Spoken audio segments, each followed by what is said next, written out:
여보세요? 박희준입니다.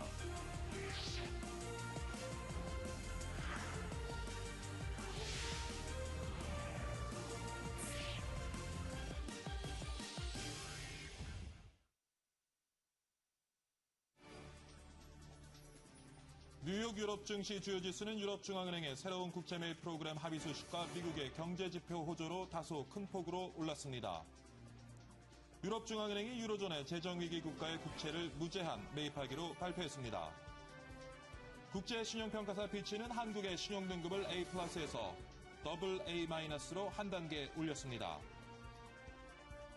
금융감독원은 올해 2분기 국내 10개 은행 지주사들의 기본 자본 비율이 증가했다고 밝혔는데 수익성은 악화된 모습을 보였습니다. 정부가 2020년까지 액화 천연가스 도입량의 20%를 북미산 셰일가스로 대체한다고 밝혔습니다. 주식경제부는 최근 국제유가 상승에 따라 유가 안정에 효과를 보이고 있는 알뜰주유소를 확대하겠다고 밝혔습니다.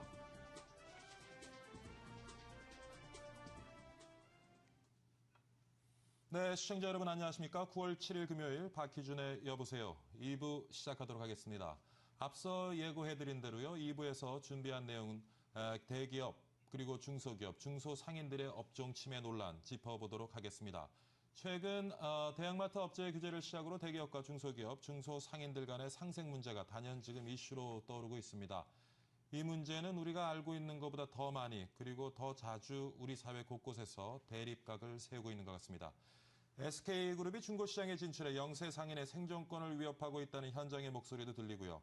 인천시 삼산동 도매 상인들은 대기업이 변종식자재 도소매업에 진출했다고 주장하면서 지금 강력히 반발을 하고 있습니다. 여러분은 이 문제 어떻게 생각하고 계시는지요? 대기업의 횡포라고 생각하시는지요? 아니면 중소기업, 중소상인들의 경쟁력이 부족하기 때문이라고 여기시는지요? 이 싸움 속에서 소비자들의 권리는 또 어디로 갔는지 우리가 고민해 봐야 될 것 같습니다. 이 내용 잠시 후에 짚어봅니다. 먼저 지난밤에 들어온 소식부터 전해 드리도록 하겠습니다. 첫 번째 소식은요. 뉴욕 증시와 유럽 증시 어떻게 마감됐는지 살펴보도록 하겠습니다. 정영석 기자 전화 연결했습니다. 네, 뉴욕 증시는 유럽 중앙은행의 채권 무제한 매입 발표에 고용지표 호재까지 더해지면서 상승세로 마감했습니다. 나스닥 지수 같은 경우는 2000년 이후 최고 상승세를 기록했고요. 스탠더드 앤 퓨어스 지수 또한 큰 상승세를 기록하며 2008년 이후 가장 높게 상승했습니다. 특징으로 볼만한 게 JP 모간과 뱅크 오브 아메리카가 4%의 급등세를 보였고 아마존닷컴의 킨들 파이어 새 버전이 공개될 거란 보도에 아마존닷컴이 2% 정도 올랐습니다. 예, 아까 말씀하셨다시피 그 배경에는 유럽 중앙은행 정책회의에서 유럽 중앙은행 총재가 1에서 3년 만기 국채 중심으로 무제한으로 국채를 매입하겠다고 발표한 거에 따른 건데요. 드라기 총재는 여기서 기자회견에서 국채 매입이 채권 시장의 왜곡을 막을 것이라며 유로존 물가 안정을 위해서 최대한으로 지원할 것이라고 밝혔습니다. 그러나 정확한 국채 매입 시기와 규모에 대해서는 언급하지 않았고요. 추후에 기자회견을 열어서 자세한 내용을 발표하기로 했습니다.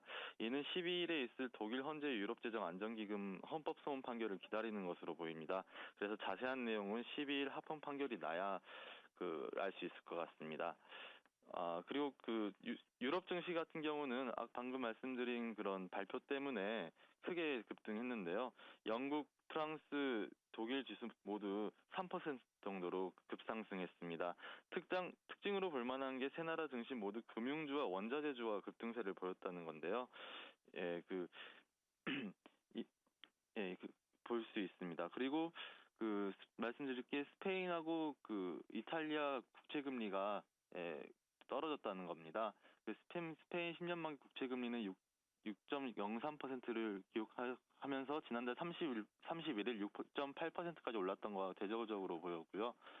이탈리아 국채 금리로 5.261%를 기록하면서 전일 대비 급락했습니다. 예, 이상입니다. 네, 다음 소식입니다. 유럽중앙은행이 유로존의 재정위기 국가의 국채를 무제한 매입하기로 발표했습니다. 마리오 드라기 유럽중앙은행 총재는 3년 만기 국고채 등 단기성 국채를 매입할 것이라며 유럽중앙은행은 유로존 물가 안정을 위해 효과적으로 지원할 것이라고 밝혔습니다. 또한 추후 기자회견을 통해 국채 매입 시기와 규모에 대해서도 발표하기로 했습니다. 국제신용평가사 피치는 한국 신용등급을 A+에서 AA-로 한 단계 올렸습니다. 이로써 우리나라는 외환위기 이전 수준으로 신용등급을 회복하게 됐습니다. 피치는 조정 사유로 세계 경기 침체 속에서도 지속하고 있는 대외 건전성과 재정 건전성, 실물 경제를 이유로 들었습니다. 은행의 건전성이 계속 좋아지고 있는 것으로 나타났습니다. 하지만 수익성은 악화될 것으로 보여 대비가 필요해 보입니다. 김우경 기자가 전합니다. 금융감독원은 올해 2분기 국내 10대 은행 지주사들의 기본자본 비율이 10.44%로 전기보다 0.04%포인트 증가했다고 밝혔습니다. 갑작스런 대외 충격과 새 국제회계기준 도입에 대비해 잉여 자금을 모두 자본 적정성과 건전성을 높이는 데 썼기 때문입니다. 2013년 말부터 바젤2와 바젤3가 지주회사에 도입될 예정인데 거기에 대비해서 은행 지주회사에서도 자본 적정성 관리를 신경 쓰고 있는 결과라고 생각이 듭니다. 하지만 자본 적정성과 건전성을 꾸준히 올리면서 수익성은 악화됐습니다. 저금리 기조 장기화와 예대율 규제 등으로 은행의 순이자 마진은 지난해 2%대 중반에서 올 2분기에는 2.13%까지 떨어졌습니다. 이에 따라 2분기 순이익도 전기에 비해 3분의 1이나 줄어든 2조 4천억 원에 그쳤습니다. 금융당국도 은행들의 건전성 지표 개선을 계속 주문하고 있어 수익성은 더욱 나빠질 것으로 보입니다. 수익성 악화가 역마진이란 극단적인 상황까지 갈 경우 소비자들의 예금이자는 줄어들 수밖에 없습니다. 이자 수익 의존도가 높아서는 은행이 좀 생존하기 어렵다 생각되고요. 그래서 비이자 수익 비중을 좀 늘려야 될 걸로 보이고요. 그를 위해서는 그 고령화 사회에 대비한 금융 상품 이런 거에 좀 관심을 많이 가져야 될 걸로 생각합니다. 건전성과 수익성의 딜레마 속에서 비이자 수익 비중을 늘리는 선진국형 체질 개선이 필요해 보입니다. 엠머니 김유경입니다. 정부는 2020년까지 액화 천연가스 LNG 도입량의 20%를 북미산 셰일가스로 대체합니다. 이에 따라 중동과 동남아에 치우친 천연가스 수입처를 다원화하게 됩니다. 이러한 경우 2020년부터 북미산 셰일가스를 LNG 상태로 바꿔 연간 800만 톤 이상을 도입하게 됩니다. 기획재정부는 최근 국제유가 상승에 따라 유가 안정에 효과를 보이고 있는 알뜰주유소를 확대하겠다고 밝혔습니다. 지식경제부는 이와 같은 석유 가격 안정화 대책을 어제 오후에 열린 물가관계 장관회의에 보고했다고 밝혔습니다. 현재 국내 기름값은 평균 가격이 2,000원대를 형성하며 고유가 우려를 낳고 있습니다. 이에 따라 지식경제부는 현 5% 시장 점유율의 알뜰주유소를 점점 확대시켜 가격 안정을 도모하겠다고 설명했습니다. 국내 주요 포털 사이트에서는 전기요금 조회가 실시간 검색어 1위를 달렸습니다. 한 가정에 고지된 여름철 전기요금이 평균 2배에서 많게는 5배까지 증가했다는 전력 통계 자료 때문입니다. 시민들은 한국전력 홈페이지, 전화 문의 등 전기요금을 조회할 수 있는 방법이 SNS를 통해 확산되면서 큰 관심을 나타냈습니다. 잘 나가던 종목이 하루아침에 상장 폐기 위기에 몰린다면 어떠시겠습니까? 상상조차 하기 싫으시죠? 이런 일이 현실로 나타나면서 여러 투자자들이 두려움에 떨고 있습니다. 박상정 기자입니다. 갤럭시 노트의 대박과 함께 주목받았던 기업 디오텍. 이 종목은 코스닥에 상장된 언어 기반 소프트웨어 전문 기업으로 필기 인식과 관련된 여러 개의 특허 기술을 보유했다는 점이 부각됐습니다. 이런 영향으로 지난 8월 한 달 동안 주가는 20% 가까이 올랐습니다. 특히 거래량은 4천만 주에 육박하며 지난달보다 2.4배가량 급증했습니다.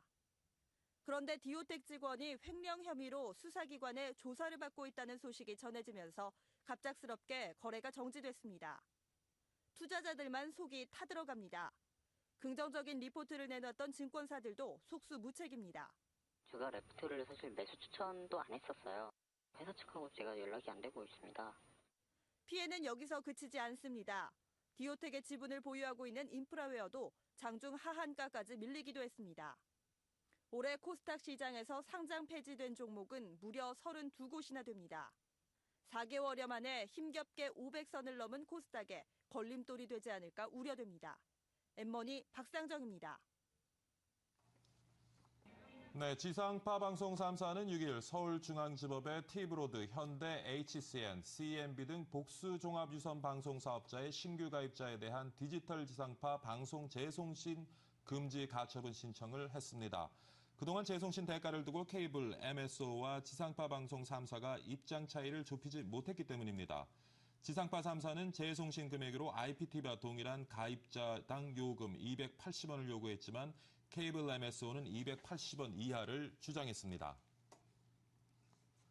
우리나라 청년 고용률이 OECD 최저 수준인 것으로 나타났습니다. 6일 기획재정부는 지난해 말 기준으로 우리나라 청년 고용률은 23.1%로 OECD 34개국 중 28위를 기록했다고 밝혔습니다. 기획재정부는 높은 대학 진학률과 군 복무 등으로 취직 연령이 높을 수밖에 없는 구조적 요인이 크기 때문에 단순 비교가 어렵다고 설명했습니다. 한편 공공기관 채용을 늘리고 청년 인턴 사업도 확대하는 방안을 추진 중이라고 밝혔습니다.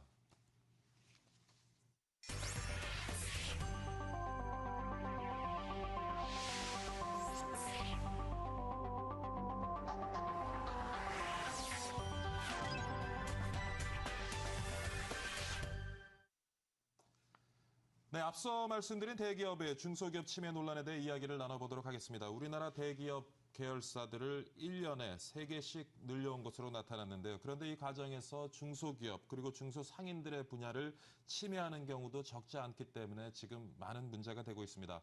여러분들은 이 문제 어떻게 생각하시는지요?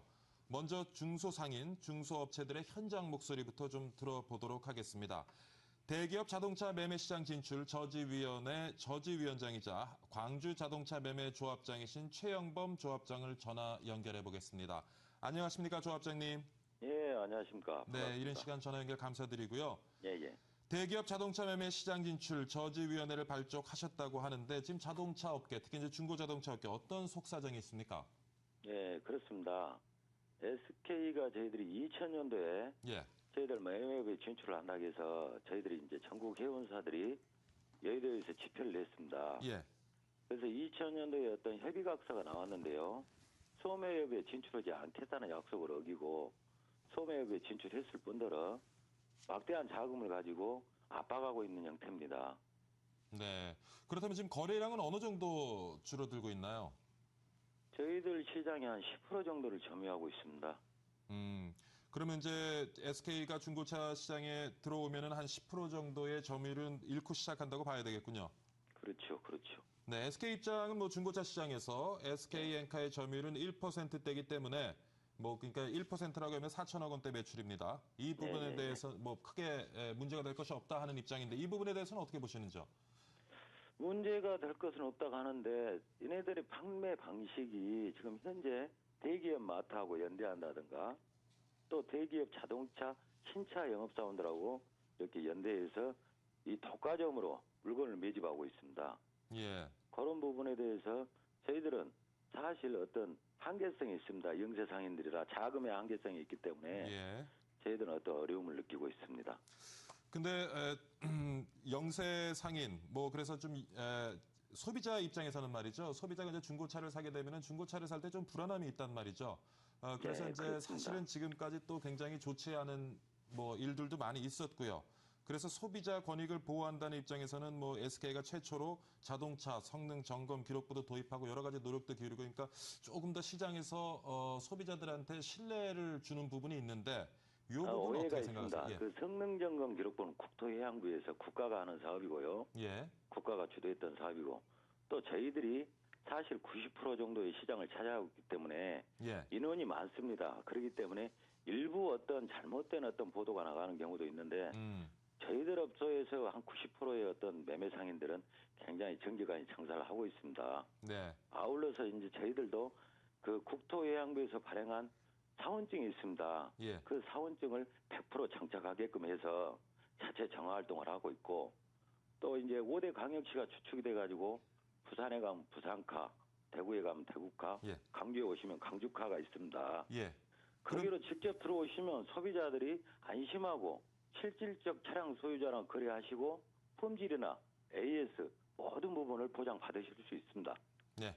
그렇다면 뭐 궁극적으로 SK그룹이 중고차 시장에 진출하지 못하도록 그러니까 결정을 철회하도록 만들겠다는 그런 지금 입장을 가지고 계신 거죠? 예, 그렇습니다. 근본적인 취지는 그렇지만 사실 어떤 경쟁, 선의의 경쟁은 저희들도 원하는 바입니다. 그래서 2010년도, 2000년도에 약속한 것처럼 소매업 중심보다는 어떤 정보 제공, 차량 진단 수준 그런 부분의 어떤 사업을 어떤 중점적으로 키워나가고 사실 저희들 입장에서는 SK가 기름이나 통신 판매업처럼 큰 그림을 그려주고 사실 이런 중고차 같은 것은 저희들 영세 상인들이 먹고 살 수 있게끔 어떻게 진출을 처리해달라는 것이 저희들 입장입니다. 자, 그럼 팀장님이 보시기에는 소비자 입장에서는요, 우리 영세 상공인들도 대기업 수준의 어떤 서비스를 충분히 제공할 수 있다라는 생각을 가지고 계시는 거죠? 물론 있습니다. 예. 그렇다면은 이번 이런 이제 분쟁이 있는데 정부는 또 어떤 노력을 좀 정부에 대해서 좀 뭐 건의 사항이 있으면 좀 정리를 해주시죠. 그래서 이제 사실 어떤 아까 전에 서두에 말씀드린 것처럼 중고차 특성상 어떤 오해가 있을 수 있습니다. 예. SK라고 해서 오해가 없고 저희들이라고 해서 오해가 있고 그런 상황은 아닌 것 같고요. 예. 그래서 소비자 거래나 당사자 거래나 저희들 매매업자 거래나 성능 점검 이게 유명무실합니다. 예. 사실 그 성능 점검이라는 것을 좀 더 독일이나 이런 외국의 경우처럼 당사자든 대한민국에서 중고차가 거래되는 차가 100% 교통안전공단이나 믿을 수 있는 단체에서 성능 점검을 확실히 해가지고 어떤 중고차의 어떤 거래 자체를 투명하게 하는 겁니다. 예. 그러면 이제 소비자들도 어떤 데서 물건을 사더라도 안심할 수 있고요. 이제 가격에 대한 문제인데요. 예. 저희들이 자체 사이트를 지금 연합해서 구축하고 각 회유를 통해서 실질적으로 차를 일본처럼 소유한 딜러들이 있습니다. 그 딜러들하고 바로 거래할 수 있는 인터넷 사이트 전국 네트워크를 구축하고 있으니까요. 예. 그렇게 하면 가격에 대한 시비도 불신도 사라질 것으로 보고 있습니다. 네. 알겠습니다. 오늘 말씀 감사드립니다. 예, 고맙습니다. 네, 다음에는 전국유통상인협회 조중목 인천지부장도 전화 연결해서 관련 내용 알아보도록 하겠습니다. 안녕하십니까, 지부장님? 안녕하세요. 네. 인천시 삼산동 농산물 시장에서 상인들의 농성이 지금 끊이지 않다고 하는데 어떤 사안인지 좀 어떤 일이 벌어지고 있는지 얘기를 좀 해주시죠. 작년에 대상이라는 그 대기업에서 예. 실은 식자재는 우리나라에 약 60만 업체가 있거든요. 예. 그 영세 상인들이 하는 업종인데 30대 대기업에서 그 영세 상인이 하는 업종을 한대는 자체는 도의적으로 문제가 있고 경쟁적으로서 여러 가지 우리가 문제가 있거든요.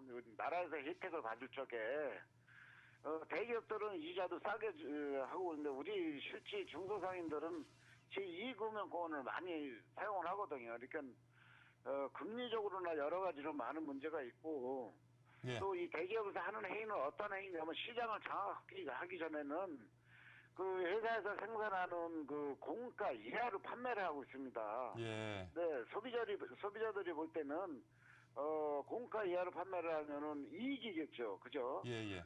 근데 문제는 우리 그 상인들이 다 이제 없어지고 나면은 이 사람들이 지금까지 해온 행태를 보면은 먼저 일반 중소상인들이 팔던 가격보다 30%에서 50% 이상 단가를 올립니다. 이런 게 우리 상인들이 대기업하고 경쟁할 수 없는 거고요.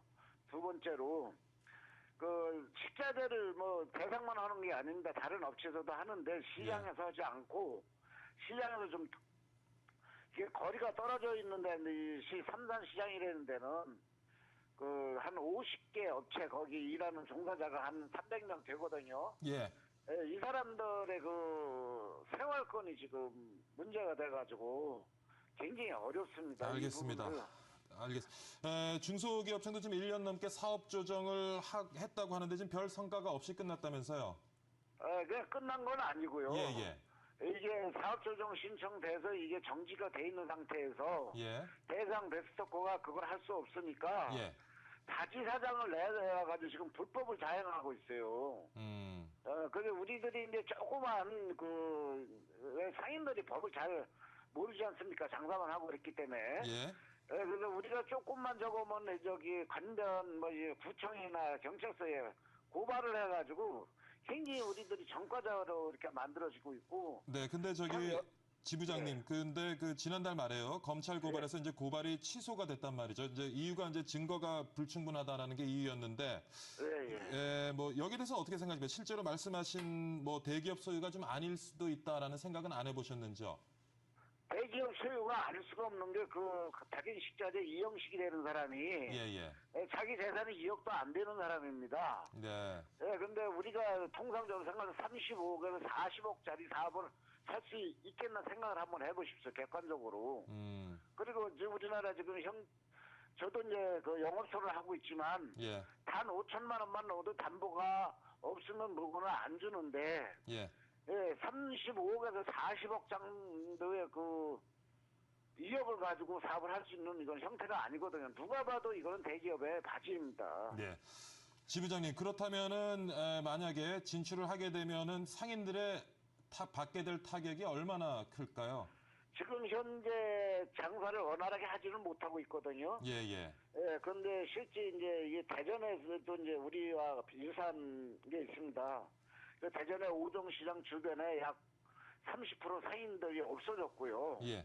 지금 기존에 있는 상인들도 약 40%의 장사 매출이 감소해서 실제 그 종업원을 한 명이나 두 명 두고 있던 집 사람들이 종업원 없이 다 거의 주인들이 하고 있습니다. 네, 그렇군요. 거기 방문했을 때, 예.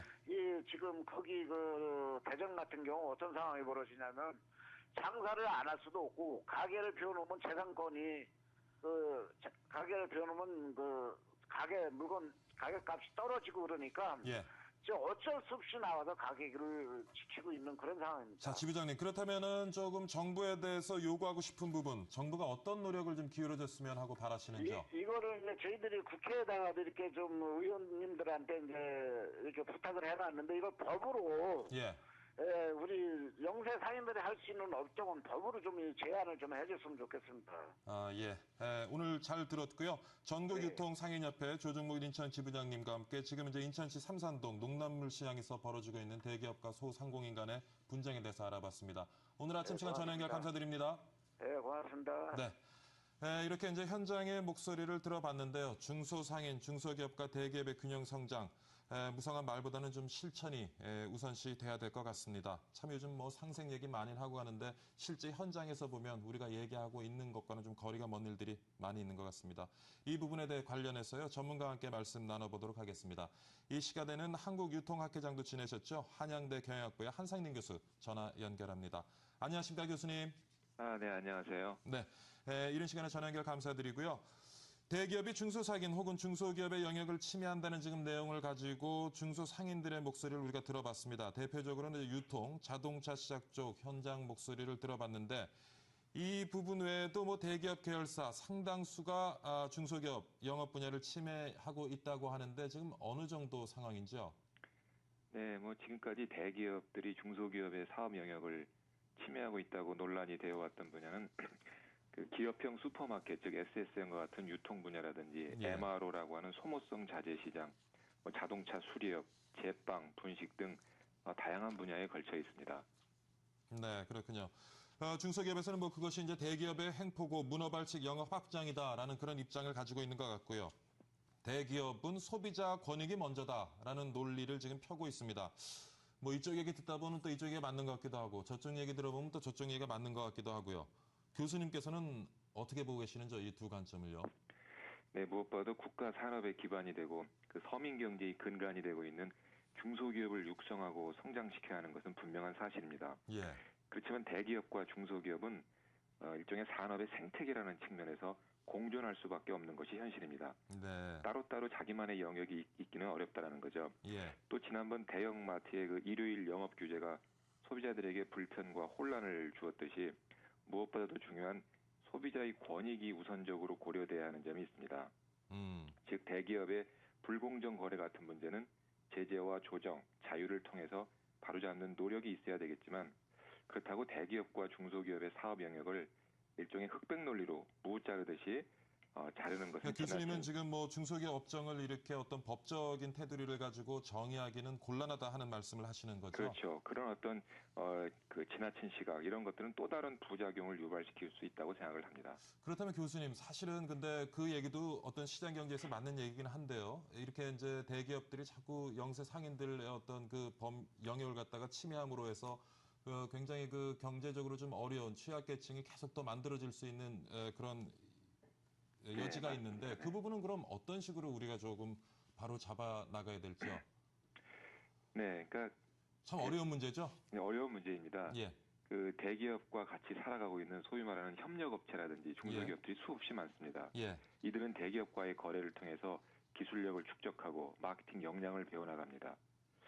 또 그래서 이제 중소기업을 육성한다는 취지에서 작년부터 동반성장위원회에서 대기업과의 역할 분담, 또 중소기업의 사업 영역을 보호하려는 취지로 중소기업 적합 업종이라는 그런 품목을 선정하고 있습니다. 예, 그렇군요. 근데 지금 뭐 시민단체 얘기를 들어보면 더 강력한, 조금 전에도 이제 그 말씀을 하셨는데 좀 더 강력한 법을 만들어야 된다. 그래서 이제 뭐 중소기업 및 중소상인 적합업종을 대기업이 하려면 중소기업 청장의 뭐 사전 승인을 받도록 하자라는 지금 의견까지 나오고 있습니다. 여기에 대해서는 어떻게 생각을 하시는지요? 네, 이미 작년에 이제 제가 알기로 제조업 분야에서 82개의 품목을 중소기업 적합 업종으로 선정하였고요. 예. 또 지속적으로 최근에 추가 신청 또 서비스 분야까지 적합업종 선정 과정에 있는 것으로 알고 있습니다. 근데 최근에 이제 시민단체에서 경제 민주화 정책 보고서를 발표하면서 말씀하신 그런 중소상인 보호 특별법을 이야기하고 또 중소기업 청장의 사전 승인을 받도록 하자고 하고 있는데요. 이거는 결국 이제 기업의 사업 활동을 원천적으로 봉쇄하는 그런 문제가 있습니다. 그래서 과연 이렇게 극단적인 규제가 과연 필요한 건지 어떻게 보면 그 시장의 자유경제 원칙과의 측면에서 심각하게 생각해 볼 필요가 있는 것 같습니다. 네, 근데 조금 이제 좀 전에 얘기를 들어보면요. 그 식자재 그쪽도 이제 못 들어오게 하니까 또 다른 사람 이름을 빌려갖고 또 이제 사업으로 뛰어들기도 하고, 그 다음에 사업에 들어오면 또 이제 원가 이하의 가격으로 막 후려치다 보니까 또 소비자 입장에서는 글로 몰릴 수도 있고요. 사실 조금 교수님 말씀하시는 것처럼 그런 어떤 업종이라든가 이런 뭐 어떤 사업을 할 때 사전 승인 문제 같은 것은 법적으로 접근하기엔 조금 시장 경제에서 힘들다고는 하지만 지금 제가 말씀드린 그런 문제는 좀 어떻게 해결이 돼야 되는 겁니까? 답답해서 여쭙는데요. 예.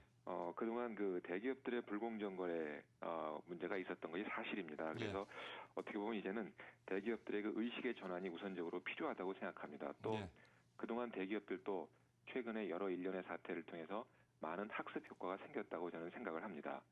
그래서 어떻게 보면은 자율과 조정이라고 하는 어떤 그 생태계의 측면에서 이게 돌아가도록 해야지. 물론 그러한 것들이 단기간에 이루어지지 않는다고 그래서 어떻게 보면 이제 그런 어떤 법이라는 규제라는 어떤 정부의 그 정책으로 이거를 인위적으로 고치려고 해서는 또 다른 부작용을 일으킬 수 있다는 거죠. 네. 뭐 교수님 그렇게 되면 어차피 그 중소기업들이 잘할 수 있는 것을 그들이 잘할 수 있도록 중소기업, 영세상인들의 어떤 경쟁력, 시장에서 경쟁력을 키워주는 것도 문제가 하나의 해결 방법이 될 수 있을 텐데요. 그렇죠. 그러다 보니까 이제 일각에서 뭐 중소기업부를 만들어야 된다 하는 얘기까지 나오고 있습니다. 그 부분은 어떻게 보시는지요? 우리가 알다시피 대만이나 독일, 스위스 같은 중소기업이 국가 산업의 밑받침 역할을 하는 그런 나라를 볼 수가 있습니다. 우리나라도 이제 그런 어떤 중소기업을 키우고 육성해야 하는 그런 어떤 그 중요한 사실을 인식하고 있는데요. 현재 중소기업청이라는 측면에서는 그 역할이나 위상이 중소기업을 충분히 육성하고 지원하는데 한계가 있는 그런 부분이 있는 것이 사실입니다. 그래서 그런 점에서 보면은 중소기업 부를 만들어 놓은 거에 대해서는 우리가 한번 진지하게 생각해 볼 필요가 있는 것 같습니다. 그렇군요. 중소기업의 어떤 역량도 좀 키워주고 그들의 권익도 좀 대변해 줄 수 있는 그런 부처를 하나 만드는 것도 필요하다. 네. 자, 뭐 그것도 그거지만 이제 중소기업, 중소상인들 스스로 노력도 또 필요한 부분이 되겠죠. 어떻게 보면 가장 중요한 것이 그 부분입니다. 예. 어떤 노력이 좀 필요할지요? 결국 중소기업을 보호한다는 이러한 여러 가지 중소기업 적합업종이라든지 이러한 법의 제정 이런 것들이 어떻게 보면 결과적으로 중소기업 스스로의 경쟁력을 떨어뜨리거나 중소기업이 대기업이 되려고 하는 의지를 꺾을 수 있다는 거죠.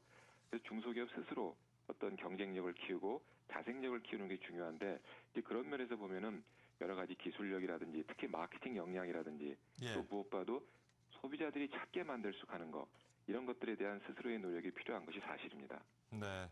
네, 오늘 뭐 이른 시간에 말씀 감사드립니다, 교수님. 네, 감사합니다. 네, 한상린 한양대학교 경영학부 교수님과 함께요. 지금 많이 문제가 되고 있는 중소기업과 대기업 간의 상생 문제에 대해서 한번 짚어봤습니다.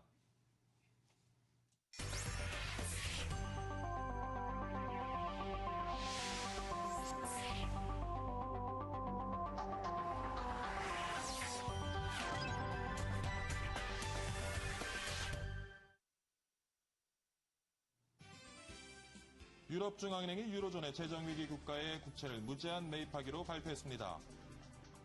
뉴욕 유럽 증시 주요 지수는 유럽중앙은행의 새로운 국채 매입 프로그램 합의 소식과 미국의 경제지표 호조로 다소 큰 폭으로 올랐습니다. 국제신용평가사 피치는 한국 신용등급을 A+에서 AA-로 한 단계 올렸습니다. 금융감독원은 올해 2분기 국내 10개 은행주주사들의 기본 자본 비율이 증가했다고 밝혔는데 수익성은 악화된 모습을 보였습니다. 정부가 2020년까지 액화 천연가스 도입량이 20%를 북미산 셰일가스로 대체한다고 밝혔습니다.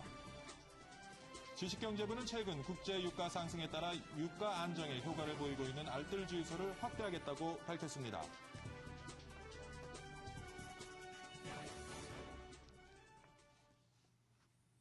네, 유럽중앙은행이 유로존의 재정위기 국가의 국채를 무제한 매입하기로 발표했습니다.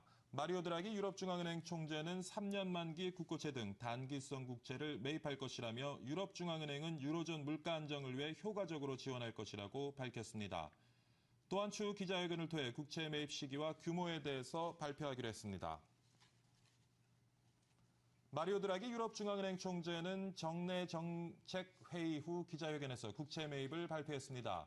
드라기 총재는 국채 매입을 통해 채권 시장의 왜곡을 막을 것이라며 물가 안정에 노력하겠다고 밝혔습니다. 이에 힘입어 유럽 증시는 3%대 급등세를 보였고 뉴욕 증시도 급등하며 상승세로 장을 마감했습니다. 국제신용평가사 피치는 한국 신용등급을 A+에서 AA-로 한 단계 올렸습니다. 이로써 우리나라는 외환위기 이전 수준으로 신용등급을 회복하게 되었습니다. 피치는 조정 사유로 세계 경기 침체 속에서도 지속하고 있는 대외 건전성과 재정 건전성, 실물 경제를 이유로 들었습니다. 은행 건전성이 계속해서 좋아지고 있네요. 하지만 수익성은 악화될 것으로 보여 대비가 필요해 보입니다. 김우경 기자가 전합니다. 금융감독원은 올해 2분기 국내 10대 은행 지주사들의 기본 자본 비율이 10.44%로 전기보다 0.04%포인트 증가했다고 밝혔습니다. 갑작스런 대외 충격과 새 국제 회계 기준 도입에 대비해 잉여 자금을 모두 자본 적정성과 건전성을 높이는 데 썼기 때문입니다. 2013년 말부터 바젤2와 바젤3가 지주회사에 도입될 예정인데 거기에 대비해서 은행 지주회사에서도 자본 적정성 관리를 신경 쓰고 있는 결과라고 생각이 됩니다. 하지만 자본 적정성과 건전성을 꾸준히 올리면서 수익성은 악화됐습니다. 저금리 기조 장기화와 예대율 규제 등으로 은행의 순이자 마진은 지난해 2%대 중반에서 올 2분기에는 2.13%까지 떨어졌습니다. 이에 따라 2분기 순이익도 전기에 비해 3분의 1이나 줄어든 2조 4천억 원에 그쳤습니다. 금융당국도 은행들의 건전성 지표 개선을 계속 주문하고 있어 수익성은 더욱 나빠질 것으로 보입니다. 수익성 악화가 역마진이란 극단적인 상황까지 갈 경우 소비자들의 예금이자는 줄어들 수밖에 없습니다. 이자 수익 의존도가 높아서는 은행이 좀 생존하기 어렵다 생각되고요. 그래서 비자 수익 비중을 좀 늘려야 될 걸로 보이고요. 그를 위해서는 그 고령화 사회에 대비한 금융 상품 이런 거에 좀 관심을 많이 가져야 될 걸로 생각합니다.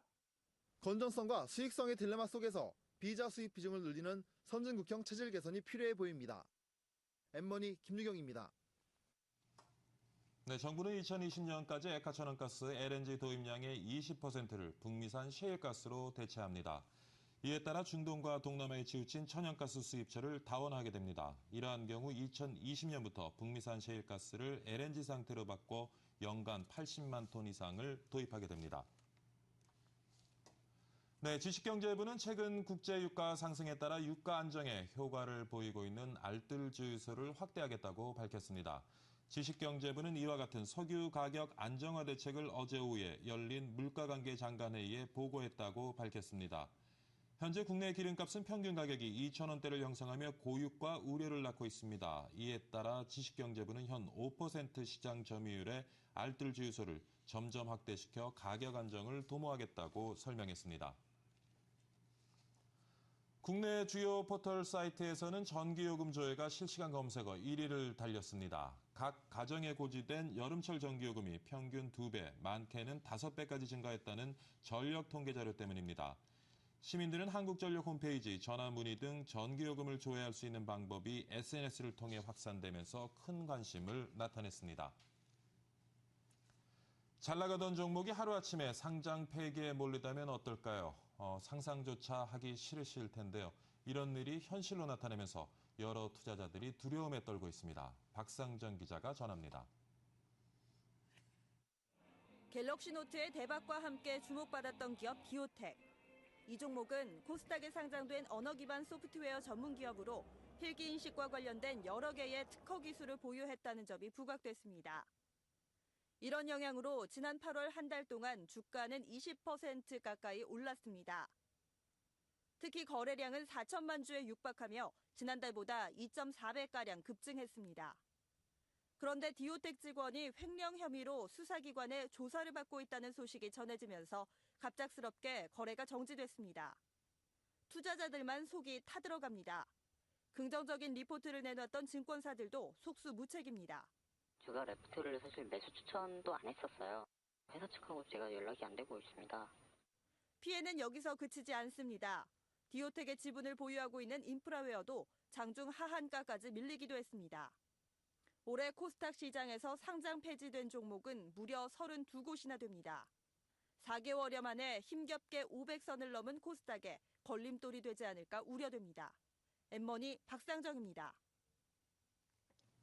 네, 지상파 방송 3사는 6일 서울중앙지법의 T브로드, 현대 HCN, CMB 등 복수 종합 유선 방송 사업자의 신규 가입자에 대한 디지털 지상파 방송 재송신 금지 가처분 신청을 했습니다. 그동안 재송신 대가를 두고 케이블 MSO와 지상파 방송 3사가 입장 차이를 좁히지 못했기 때문입니다. 지상파 3사는 재송신 금액으로 IPTV와 동일한 가입자당 요금 280원을 요구했지만 케이블 MSO는 280원 이하를 주장했습니다. 우리나라의 청년 고용률이 OECD 최저 수준인 것으로 나타났습니다. 6일 기획재정부는 지난해 말 기준으로 우리나라의 청년 고용률은 23.1%로 OECD 34개국 중 28위를 기록했다고 밝혔습니다. 기획재정부는 높은 대학 진학률과 군 복무 등으로 취직 연령이 높을 수밖에 없는 구조적 요인이 크기 때문에 단순 비교가 어렵다고 설명했습니다. 한편 공공기관 채용을 늘리고 청년 인턴 사업 또한 확대하는 방안을 추진 중이라고 밝혔습니다. 내 집 중 한 집이 1인 가구 시대인데다가 임대 수익을 노린 투자자들이 몰리면서 오피스텔 분양이 쏟아지고 있습니다. 곳곳에서 오피스텔 성공 소식이 들려오면서 대형 건설사들이 서울 강남에서 오피스텔 분양 대전을 벌이고 있습니다. 장남식 기자가 전합니다. 오피스텔은 1, 2억 원의 종잣돈만 투자해도 매달 임대 수익을 올릴 수 있어 투자자들 사이에서 인기가 좋습니다. 최근 오피스텔 분양 시장에서 가장 주목받고 있는 지역은 서울 자곡동 강남 보금자리 지구입니다.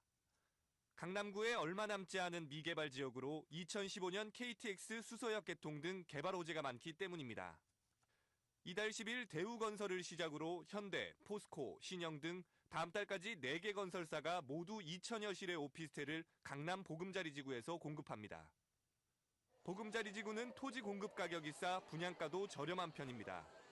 강남 보금자리 지구 오피스텔의 분양가는 3.3제곱미터당 1,100만 원을 넘지 않을 예정이어서 기존 강남권 오피스텔 1,700만 원대와 비교해 상당히 싼 편입니다.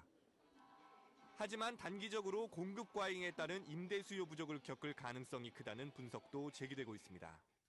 이제 그 강남의 어떤 임대 수요를 유입할 수 있는 지리적인 장점이 있습니다. 다만 이제 아직 보금자리 지구가 아직 다 완공이 되지 않은 상태에서 인프라도 많이 부족하기 때문에 단기간에 있어서의 그 임대 수요의 유입은 많이 부족할 것으로 보이고요. 전문가들은 주변 임대 수요와 적정 공급 물량까지 잘 따져봐야 투자의 안정성을 높일 수 있다고 조언합니다. 엠머니 장남식입니다. 네, 서울시가 용산구 한남 2구역을 비롯한 서울 시내 39개 재개발과 뉴타운 지역 등 해제 여부를 묻는 주민 실태 조사를 실시합니다. 서울시는 지난 7월 말 도시 주거 환경 정비 조례가 개정된 이후 주체가 있는 정비구역 주민들이 실태 조사를 자치구에 요청해 해당 구역 실태 조사를 예정보다 앞당겨 실시하기로 했다고 6일 밝혔습니다. 이는 뉴타운 재개발 출구 전략 중 하나로 지난 7월 발표한 추진 주체가 없는 재개발지 실태조사에 뒤따른 조치입니다. 대출금과 전세금을 더한 금액이 집값보다 높은 경우 연체가 발생해도 압류를 유예하는 방안이 추진됩니다. 금융감독원은 6일 현재 집값보다 대출금과 세입자의 전세보증금을 합한 금액이 더 높은 깡통전세의 압류를 3개월간 유예하고 하우스푸어 대책을 진행하기로 했다고 밝혔습니다. 이번 방안은 집값이 하락하면서 세입자가 전세보증금을 돌려받기 어려운 주택에 먼저 적용될 예정입니다. 최근 서구화된 식습관 때문에 알레르기 질환에 시달리는 청소년들이 부쩍 늘어나고 있습니다. 외식업체들이 발빠르게 알레르기 유발 성분 정보를 제공하는 고객 서비스에 나서고 있어 눈길을 끌고 있습니다. 강은혜 기자가 전합니다. 피자에 들어가는 갖가지 재료가 표로 정리되어 있습니다. 피자별로 어떤 재료가 사용됐는지 한눈에 알 수 있는 알레르기 유발 성분 표시입니다. 식습관이 서구화되고 환경 오염의 영향으로 알레르기 질환을 앓고 있는 청소년 환자들이 늘면서 이 같은 정보를 제공하는 겁니다.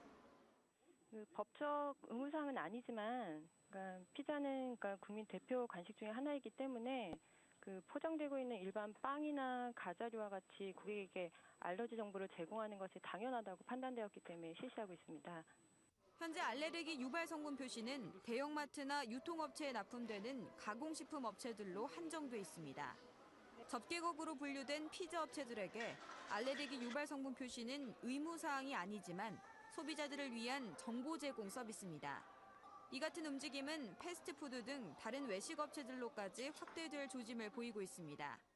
소비자들의 건강까지 챙기며 외식업계가 고객 마음 사로잡기에 발빠르게 대응하고 있습니다. 엠머니 강은혜입니다. 삼성전자가 6일 스마트폰 갤럭시 S3가 출시된 지 100일 만에 글로벌 판매 2천만 대를 돌파했다고 밝혔습니다. 이는 삼성전자 휴대전화 역사상 가장 짧은 기간에 2천만 대를 달성한 것으로 애플 아이폰 4S가 기록한 2천만 대 달성 기록보다 10일가량 앞당겼습니다. 갤럭시 S3는 전작인 갤럭시 S2보다 약 3배 빠른 속도로 판매됐으며 갤럭시 S와 비교하면 약 6배 빠른 속도로 판매됐다고 삼성전자는 밝혔습니다. 한국 스탠다드 차타드 은행은 금감원의 권고의 배당을 절반으로 줄이기로 했습니다. 금감원은 스탠다드 차트 은행이 2,000억 원의 중간 배당 계획을 세우자 1,000억 원 이하로 줄이길 권고했습니다. 당초 계획했던 2,000억 원은 지난해 한 해 배당 금액과 비슷한 규모의 액수로 배당 성향이 79.1%에 달합니다. 이는 국내 4대 금융지주가 20% 수준인 것을 감안할 때 높은 수치입니다. 올 10월부터 보이스피싱에 이용된 계좌의 주인은 신규 계좌를 개설할 수 없게 됩니다. 늘어난 보이스피싱 피해를 줄이기 위해 지난번 내놓은 지연인 출제에 이어 금융당국이 내놓은 두 번째 조치입니다. 금감원은 보이스피싱 같은 금융사기에 이용된 계좌 주인은 신규 은행 거래를 제한할 수 있도록 각 은행들의 약관 변경을 요청했습니다. 이에 따라 은행들은 10월 중순까지 약관을 변경할 예정입니다. 행정법원이 휴대전화 통신료 원가를 공개한다는 판결이 나오면서 통신업계에서는 영업 전략이 유출될 것이라고 반발하고 있습니다. 서울행정법원은 6일 참여연대 민생희망본부가 방송통신위원회를 대상으로 낸 정보공개 거부 처분 취소 청구 소송에서 원고 일부 승소 판결을 내렸습니다. 재판부는 방통위가 가진 이동통신요금 원가 산정에 필요한 사업비용 등 자료 일체를 공개하라고 판결했습니다.